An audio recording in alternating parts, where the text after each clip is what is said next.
Hi, I'm Jim Etzel. Welcome to Earth is Our Home. Today we're going to talk about first succession plants, pioneer plants, weeds, the guardians of the soil. The last part of that I didn't make up at all. That came from this book here, Weeds, Guardians of the Soil by Joseph A. Konauer. Read this. It's a really good book. This has lots of information about this group of plants and what they can do for soil health. The only thing I disagree with in Joseph's book is it's written in the 1950s, and he talks about leaving fields fallow or utilizing these weeds and then plowing them down. I'm going to instill over and over again that tillage is not needed. We can cut these plants and they will recycle back into the surface system. So excellent information. Just the plow down part or the rototill in part, I disagree with. We can cut them and leave them at the surface in the garden or on the field, and they'll do just as much good. But check that book out. It's a great resource for what they can do for the system. So why is this group of plants so important? Well, they're nature's mechanism for healing the soil. If you have a bare site, you had construction, you have a new garden, you have an existing garden, and it's got a hard pan or it's got mineral excesses or deficiencies, this group of plants, the first succession, the pioneer plants, the weeds, whatever you want to call them, has the ability to get farther down into the system, because some of them have a pretty good root on them. They can go 2, 3, 4, 5 feet into the ground. Sweet clover, yellow and white sweet clover can go quite a ways down. And some call it a cover crop. Others say, oh, it's a weed.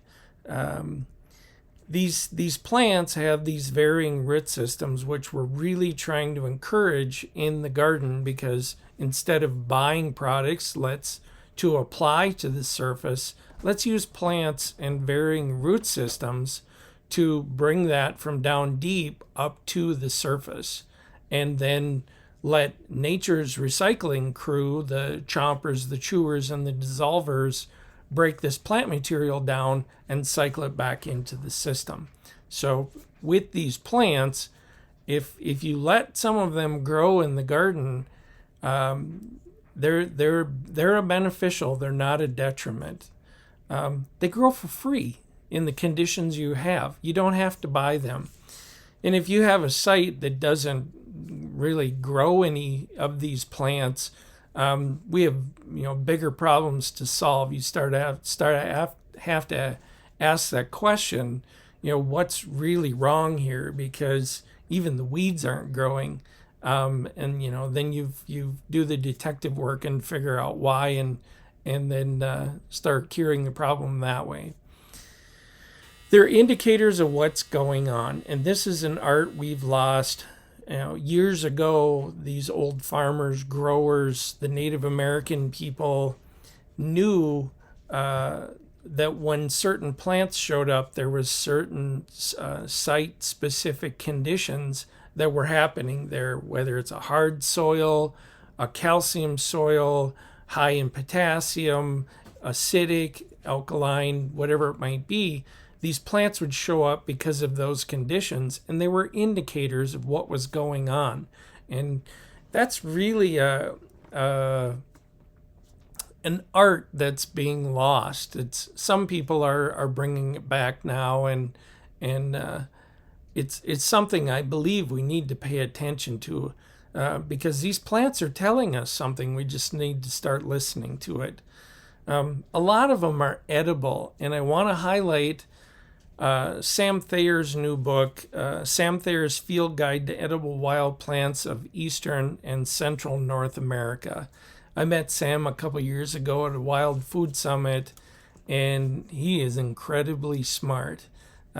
Self-taught from what I remember, but very, very intelligent on the foraging of wild plants. Well, what are a lot of these weeds that are showing up in the gardens? Same plants that are in Sam's book. And it's going to be probably one of the best comprehensive books out there with how to identify what can I eat and when do I harvest it, kind of thing. So I'll have the link in the description for Sam's new book, Sam Thayer's Field Guide to Edible Wild Plants of Eastern and Central North America. Please check that one out. It's a pre-order right now. It'll be coming out this spring, and I know they would appreciate the business because he put a lot of hard work into that. And it would be a great reference guide for folks because our food supply is not in good shape. Weeds grow like crazy. Let's learn to utilize them. If we're going to have them in the garden, let's have them, some books that we can really look at to say, how to identify it, because you need to identify it so to be safe. When do I harvest this, and what parts can I harvest also? Another good book, The Wild Wisdom of Weeds by Katrina Blair. It's 13 Plants of Survival. I looked at it, and these 13 plants, if not all of them, most of them show up in the garden. So I'll have the links in the description for both of these books. Great resources on these pioneer plants that show up in the garden that we can utilize as food. So check those out. So what else do these plants provide? And you're going to think I'm nuts. I think it provides less work. And here's why. Instead of spending hours pulling weeds and trying to get this bare soil look, let's use a tool like this. There we go. I'll back it up a little bit. That's a hand scythe that I purchased last spring and got a chance to use it. It's an amazing tool. If you plant your intentionals in rows, put 2 posts and a string, and plant in a row, you'll be able to see where your intentionals are because nature doesn't grow in rows. So if the rest of the plants pop up in between, or if you plant intentionals and you got to cut them instead of pulling them out of the ground and disrupting the soil system, let's use this. Amazing tool, no fossil fuels, easy to maintain, and works wonders to create mulch. Those weedy species, hopefully they're not woody species, provide mulch that now you don't have to go looking for it. It grows right in your garden. And what does mulch do? We talked about that in the other videos. It provides cover. It provides food for that soil surface community, the chompers, the chewers, the dissolvers that are recycling all of that dead plant material back into the system for those intentional plants. So the hand scythe, I'll have a link in the description for that. Also, some of the companies I checked out, it's $45 where I bought it. There are some companies that are less than that. So less, $45 and less, you can have a piece of equipment that is going to create a maintenance program that cuts down the time of managing the garden so your intentionals can grow and you can manage these first succession pioneer plants as food or mulch, or whatever you choose. And if you cut them, please don't throw them over the fence. I find it over and over again that there's piles of these plants laying outside, and I said, you're just throwing all the minerals right over the fence. They're tied up in that plant material, and so leave them right where you cut them. They're not going to harm anything. If they come back, fantastic. Just cut them down.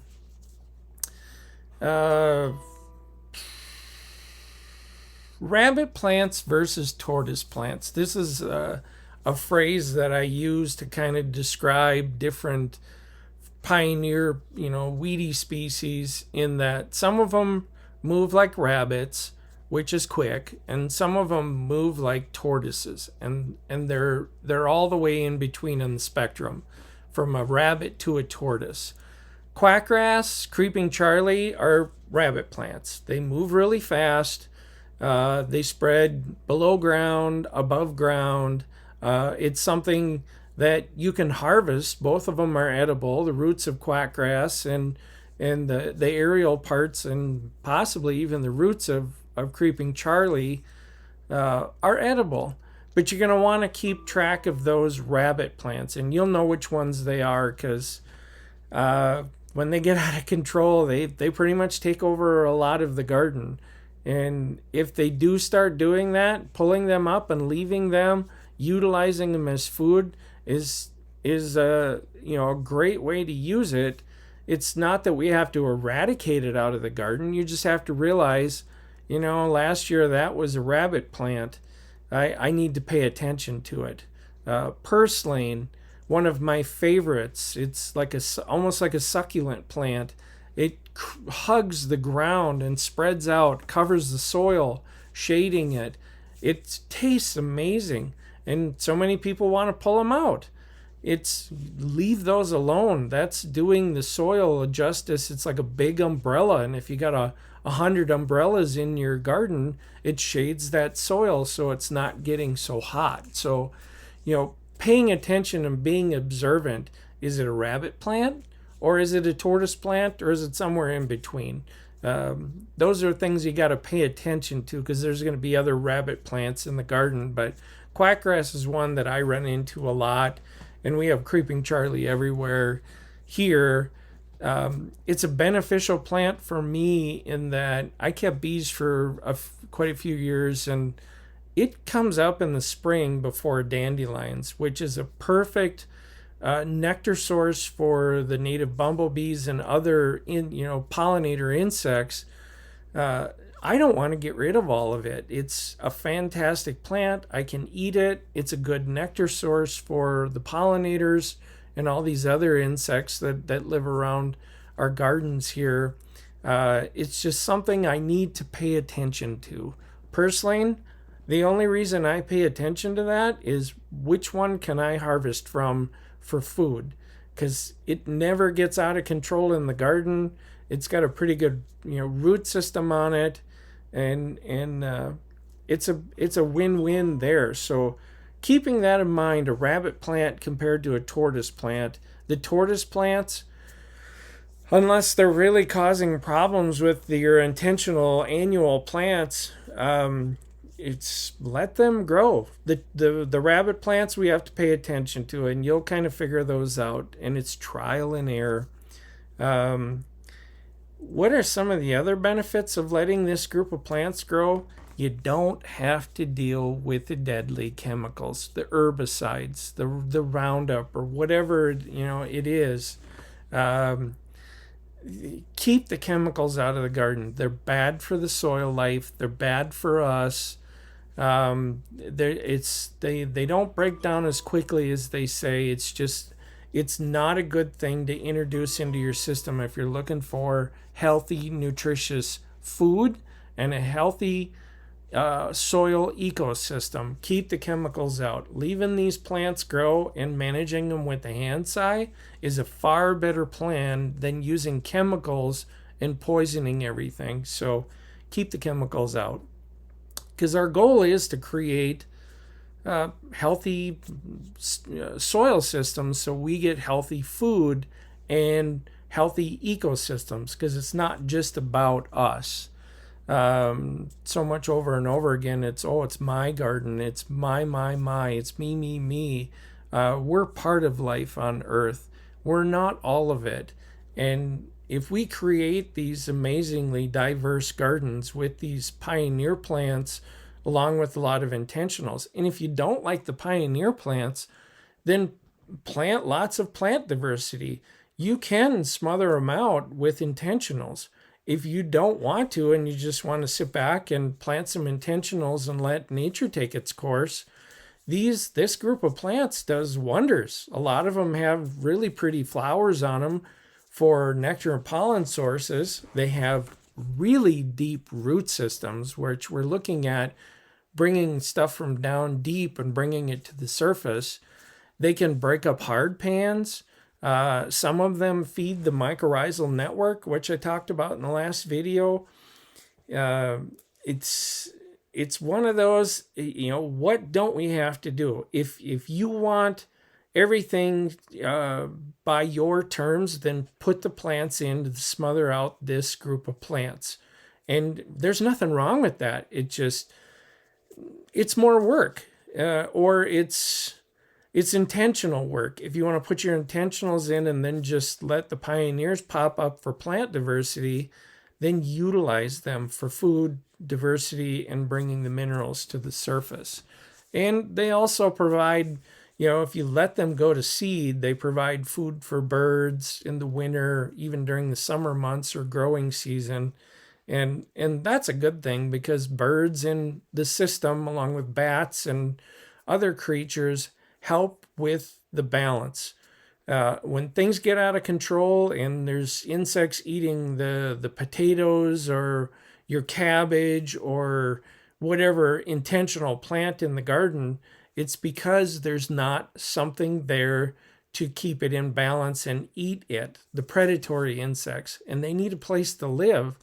And these pioneer plants is the perfect opportunity to provide cover for them. So if you're going to thin them, don't thin them so much that you decrease the cover for these beneficials, because all insects, the beneficial, not beneficial, that's just a human thing. All right, we're looking at balance. If something gets out of balance, it's going to eat everything in your garden. If we have balance, it starts eating, and then the predatory insects, whatever, comes in and starts eating them, and we're back to a balanced system again. So leaving these pioneer plants is a good thing. And I'm at 17 minutes and 5 seconds. Hopefully this was good information for you for the first succession pioneer plants, the weeds, the guardians of the soil. They're not the enemy. They're really can be beneficial if we learn to work with them. I'll put the links in the description for the Handsai, Joseph Konauer's Weeds, the Guardians of the Soil, for Sam Thayer's new book, Sam Thayer's Field Guide to Edible Wild Plants of Eastern and Central America, and Katrina Blair's book, The Wild Wisdom of Weeds. I want to give a big shout out to the National Association of Conservation Districts, Cass County, Minnesota Soil and Water Conservation District. Wow, that was a mouthful, for funding this through a grant and support through the SHIP program of Minnesota. Thank you for watching. And remember, Earth is our home, so we got to treat it nicely. I'll see you next time. Bye-bye.